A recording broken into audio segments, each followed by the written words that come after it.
The cost of not planning. I've heard it said from people in their 40s, I wish I would have known this stuff 20 years ago. I've heard it from people in their 60s that have said, I wish I would have known this stuff 30 years ago. When we ask successful people through history, if they could go back and do one thing, and only one thing, guess what it would be? Buying things that they don't really need to attempt to impress people that they don't really like? No, they're not. But what they're gonna say, the number one thing is, I wish I would have started sooner. I wish I would have started earlier. Albert Einstein said, compounding interest is the eighth wonder of the world. Whoever understands it, uses it. Whoever doesn't understand it, gets used by it. Understanding and using time on your side. When we're young, we have more time. When we're older, we have less time. My definition of a tax is any expense that's going to increase as your income increases. Today I'm going to talk about an example of how an expense could increase when your income increases. And especially when it comes to taxes now, taxes for retirement, and taxes for beyond. Three things that we got to think about. Save tax now, save tax in retirement, and save tax upon death. This topic is talking about taxes upon death and establishing a revocable living trust. There's a case study in here talking about how to save taxes. Avoiding this mistake, even though it's not paying money to the government, it's still a tax in my mind because it's wasted. It could have been avoided. There's 5 words that have been spoken that I think are the most expensive words throughout history. And those words are, this could have been avoided. We have to put a stop to those 5 words. We have to put a stop to the ignorance of those 5 words so that those words aren't spoken anymore. I think the world is going so fast, and it's getting faster and faster. It's not the knowledge necessarily, it's the application of the knowledge and taking action and knowledge and merging those together to be strong. What I'm talking about is establishing a defense. As that old saying is true, defense wins championships, offense wins games. I believe that there's a smart and a wise cadence, and it's more of a rule of thumb, but it's defense, defense, offense. Defense, defense, offense. Protect, protect, protect. It's kind of like in real estate. Location, location, location. In my world of taxes, finances, accounting, estate planning, legal, that I'm helping people to understand their tax liabilities as I am working as a family office director, and the family office is a bigger picture to help people to understand where they're at, their responsibilities, and pulling together the overall encompassing plan, a kind of a holistic, cradle to grave, comprehensive. We're not missing anything because most accountants are just historians. They're looking in the past. They're looking in the rear view mirror driving. That's not very effective. We want to plot the course. We want to help you to establish where do you want to be and how do we get there the most efficient way. And that's through a holistic point of view, looking at where do you want to be, how do you want to get there. Number 1, we understand what your goals are. Number 2, we set benchmarks to help you to achieve those goals. We call those success indicators. So how do we know that when those goals are met, what is the result that we're looking for? Number 3, we want to look at the threats that are going to stand in your way to get those goals. So one of these threats is not having a trust within the estate plan, and we're going to be talking about that in this video, and so stay tuned. And number 4 is to get those results by doing things and executing those action steps in the right order, at the right time, in the right percentage to get maximum results. So putting all those 4 buckets in line: goals, key success indicators, eliminating threats, an action plan in the right order, at the right time, in the right percentage to get the maximum results. Staying in the 20% to get 80% results, that Pareto principle, doing work smart and hard. I'm pretending I'm like on a bench press and lifting like 5,000 pounds in my dreams. What are the threats and all that stuff that I just went through?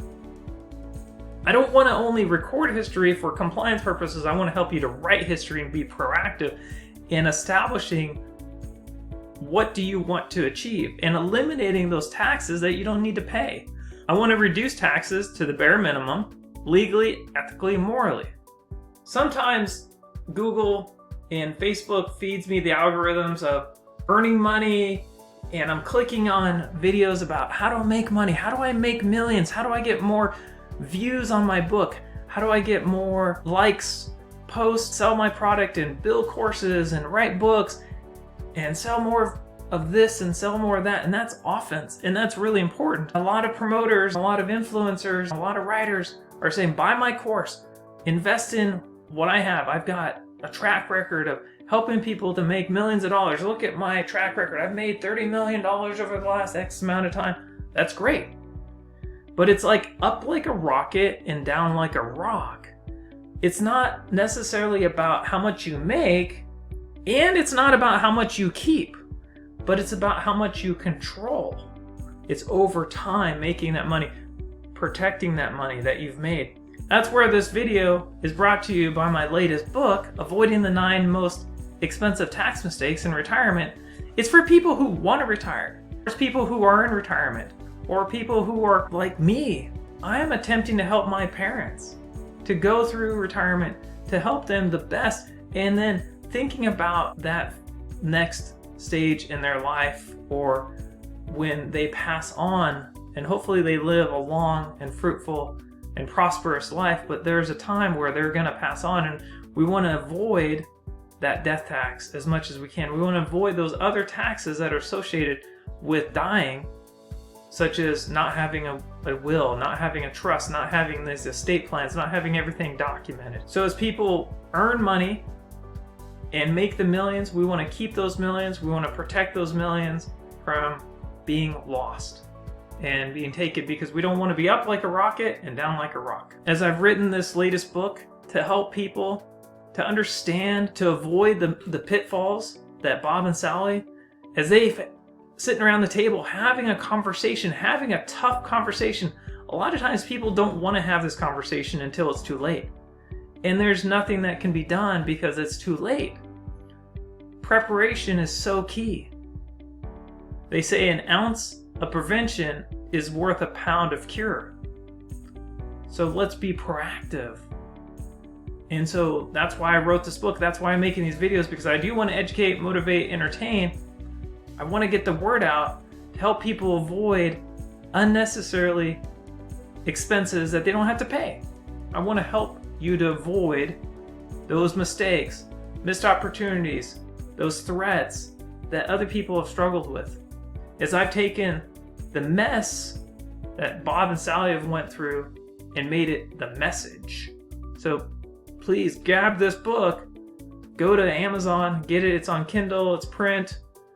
It's pretty short read, but it's packed. It's like, dark chocolate. It's like cheesecake, really rich coffee, espresso or Turkish coffee. You just need a little bit because it's so strong. It's so potent. That's why it's only so short. It doesn't have to be 300 pages or 700 pages. And it's a conversation starter. So they're at the conversation starting point. They're talking. They're at the table having the hard conversations. And that's what part of this video is having the hard conversations. Because as we're watching these YouTube videos, these promoters, these people who are selling these products and these services and helping people to make the millions, I want to be on this other side, this defense, to help people to save the money, to help them to keep it in their pockets, and to help them to have that control. As we get in this case study, I want to have this disclaimer that I'm not an attorney, I'm an accountant. I help people with the accounting aspect of transition with death and death taxes. You need to consult an attorney, you need to get this stuff figured out. So I'm not providing legal advice, I'm not providing accounting advice. This is for entertainment and for education purposes only. And knowing that something might be accurate, but it might not be relevant. So distinguish between accurate and relevant. What I mean is that it might be true, these might be true across the board, but we have to look at your particular situation. We have to understand what is right for you and your family and this situation, and things will change. So accurate versus relevant. So it's easy to pick up a book, to read this, to understand this, but until it's being actually applied in the right way, in the right order, at the right time, in the right percentage, you could be missing. It could be hurting. So take this as information only, as knowledge, and then consult with a professional to run the numbers, to look at your particular situation, because this is not always the best case. So this case study is they had $500,000. If they had a trust, a typical plan, if we used round numbers, some law firms will charge $1,500 to $4,500. I know some estate plans, because it gets complicated, there might be special needs kids, or there might be properties or businesses, things get complicated, but on average, let's say $4,500 to set up an estate plan with a trust or revocable living trust, medical directives, power of attorneys, versus having a will only and maybe a wraparound will without a trust. What happens in an estate when somebody dies at $500,000, going through a probate is expensive. It's time consuming. You lose privacy. In this case study, you'll see somebody had $500,000, a typical cost, and it could be higher or lower. These are just national averages, 3 to 8%. That could be anywhere between $15,000 to $40,000, and it could take 6 months to 2 years to go through and to close out this estate. Maybe somebody has a house and some retirement accounts and whatever. And so this whole process can take time. I've talked to a lot of attorneys. I've talked to a lot of people who don't have a trust set up. I joined Mark Kohler's Main Street Certified Tax Pro Advisor program. He's come up with something called a trifecta. It's his brainchild, and I'd love to give him credit for it. I think that it's a brilliant way to illustrate the importance of establishing and the foundation of the revocable living trust. I think for most people, most situations, that's going to be okay. You need to consult with an attorney and make sure that that's going to be the right thing. You might be better that you establish an irrevocable living trust instead of a revocable living trust. I don't want to get into the details and the nitty-gritty here and going through that. I do talk about and give a high-level overview so that most people don't have that at their fingertips. I wanted to give that in here of some of the definitions and give some examples of what that looks like, and give this type of example here. I'm on these calls with Mark Kohler, his attorneys, CPAs, attorneys, enrolled agents, accountants, business people across the nation on these calls that he has weekly to educate ourselves, to provide better services to our clients so that we can all do better. Because I believe a rising tide floats all ships. As we're getting better and using the knowledge and helping clients actually go through this and document and making sure that they have the trifecta set up, where we have the business side and we got a clear line and asset protection. We have the assets on the other side, and we have the revocable living trust as the foundation. I get frustrated and I hear these conversations within the different groups that I'm involved with. Mark Kohler's one of them. Other groups, accountants, CPAs, attorneys, business people across the nation, talking about these issues and how many millions and millions of dollars are going to be lost because of not good planning. That's sad. Those 5 words, this could have been avoided. And I want to put a stop to that. This has been a problem with clients that I've had. As I'm having conversations, I'm sitting at the table with my clients, helping them to plan and to look at the next steps and to make sure that we're not missing things. Documenting everything so that millions of dollars don't slip through the cracks over somebody's lifetime as they pass on their legacy, their inheritance to the next generation, making sure that they're doing things right. I talk with estate planning attorneys frequently, and it's sad, it breaks my heart, because a lot of times estate planning attorneys will tell me, listen, we have a wraparound will and we don't need a trust. And it's like, why not? And I don't understand that. And I start asking more questions and probing, because without a trust, from my understanding, and we got to be specific on your particular situation because I'm not giving specific advice, and you need to, again, vet and talk with your attorneys and understand why won't somebody have a trust. Maybe they don't have enough assets, but if somebody has a house, typically having a trust to avoid probate is going to be key. The cost of probate, that 3 to 8%, it takes a lot of time and it costs a lot of money. What happens if it's disputed?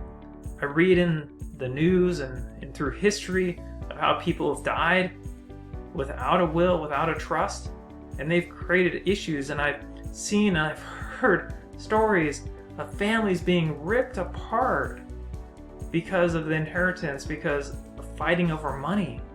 And that could have been avoided. And relationships are severed and bad blood happens. And that's horrible. And I don't think that's the intent of the people who passed away, the parents, for their kids and their families to be ripped apart. And it breaks my heart to hear about those stories.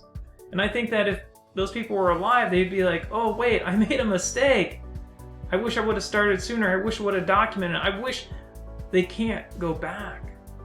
But we can go forward. We can learn from other people's mess and take that mess and make it a message and make a difference so that this doesn't happen to you. It doesn't happen to your family and the people that you care about. I don't want it to happen to my family. I'm educating my parents. I'm educating everybody. That's why I'm making these videos. I'm passionate about this. This has to stop. I want to get this in as many hands as possible, and that's why I wrote this book. That's why I'm communicating these important things. Defense, defense, offense. Let's make the millions, but let's keep those millions. Let's not waste this on frivolous taxes, on things that we don't need to pay because it could have been avoided. So obviously I get passionate about this because it frustrates me. My blood boils and I want to tell people these are the problems that have happened because they weren't planned, they weren't prepared. People put their fingers in the ears and the heads in the sand just like an ostrich, and I'll deal with it later. Well, look at what happened to Bob. Read the story of what happened to Bob and the tragedy. Don't repeat Bob's story. Don't let friends overpay taxes. Friends don't let friends overpay taxes. And what is a tax? It's anything that could be avoided legally, ethically, morally. As your income goes up, your expense goes up. Having a trust, if somebody spent $4,500 to have a trust set up and they avoided the $45,000 when a trust is not set up but a will is only set up, that's considered a 401k program for the estate planning attorneys. Because why would they want to set up a $4,500 estate plan when they could do a $45,000 trust? It doesn't make sense. It's just kicking that time bomb down the road for people, that tax time bomb and that income. It's kind of like putting money into a deferred account and taking the tax savings now, paying tax on the seed versus the harvest. Kaboom! People are going to pay more on the harvest than they seed because it's going to grow. People are like, oh, I'm going to be in a lower tax bracket when I retire. Really? With the current state of national debt, as the baby boomers are getting older, as healthcare, people are kicking the tax time bomb down the road.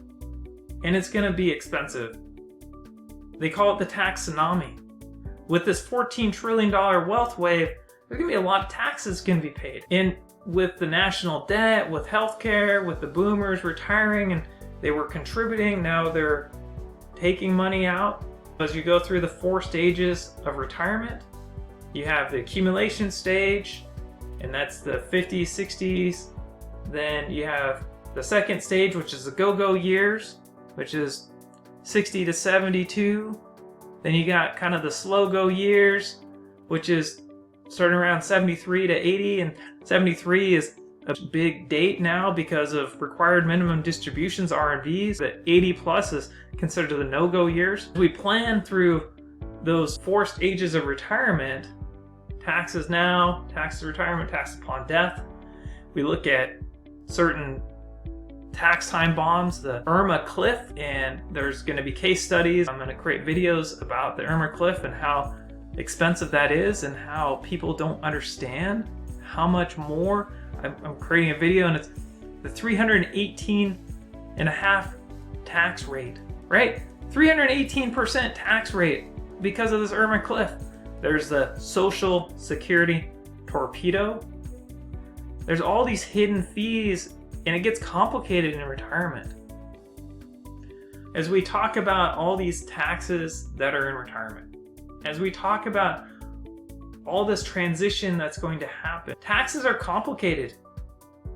Estate planning is complicated. So I have some suggestions. I have some ideas to help you. As you'll see, the first thing would be to start early. To build a foundation, secure your financial future, compounding interest, the benefits of long-term growth, and reducing stress by having a clear financial roadmap. Start early. I started this conversation with start early. The wealthy, successful people wish that they would have started earlier. Start early. Start now. Second is seeking professional help. Tailored advice, personalized financial guidance, stay up to date, current financial and tax laws, and have an expertise to help you to avoid the financial pitfalls like the Irma Cliff, the Social Security torpedo, and so many other things that happen in retirement. I want to tell you about my background. I used to work at the IRS as an auditor. I learned the insides and outsides of the IRS and what they're looking for and why. That was the best education I've had, I think, in my life. I also went to work as a whitewater river guide in Idaho as I worked on the snake, the salmon, and Payette while I was going to college. And during the summer times, I would take the summer off to go float the rivers and work, and I learned valuable lessons. I learned that the water will change throughout the season because of the water flows in the spring, more melting, more runoff, the higher water. But then there's different obstacles, different debris. A rock might shift, creating a new rapid, or the rapid change, or there might be a log or some other thing that's in the water, or something that happened that changed. So you got to scout, you got to look, you got to see, and you got to be prepared. And there's a lot of safety, a lot of training, a lot of things to do to be proactive. And this is about being proactive. The whitewater river guiding, the Ex-IRS auditor, coming to you to help you to be proactive in taxes now, in retirement, and upon death. And now we're seeing more of people working longer because they don't have enough money if they can't retire fully, or they want to work because they don't want to sit around in a rocking chair. Or other people might experience the retirement phase. And I remember hearing stories about people moving to Florida or someplace nice and sunny, and they're golfing, and somebody came up to this group of golfers and said, "What did you do when you were somebody significant, when you were working, when you were contributing?" And it just hit that person, and they're like, "Wow, I'm just golfing, I'm enjoying my life, and which is great, I've worked hard, I should." But they realized that they need to contribute.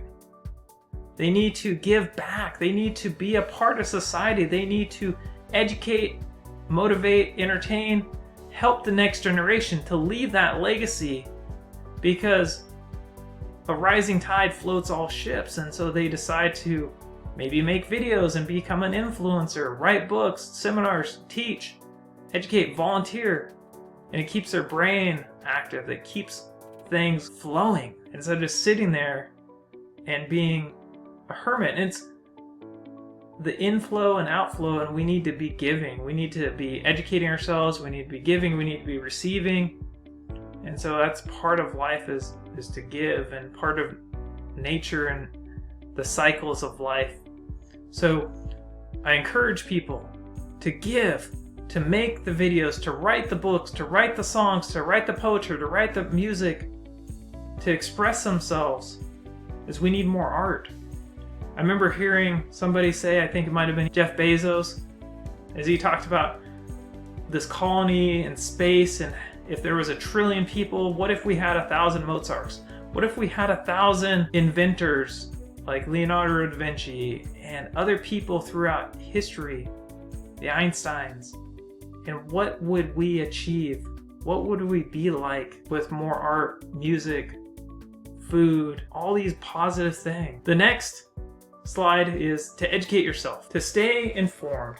Keep up with financial news, understanding personal finances, attend workshop seminars, watch videos. And the fourth is to communicate with family.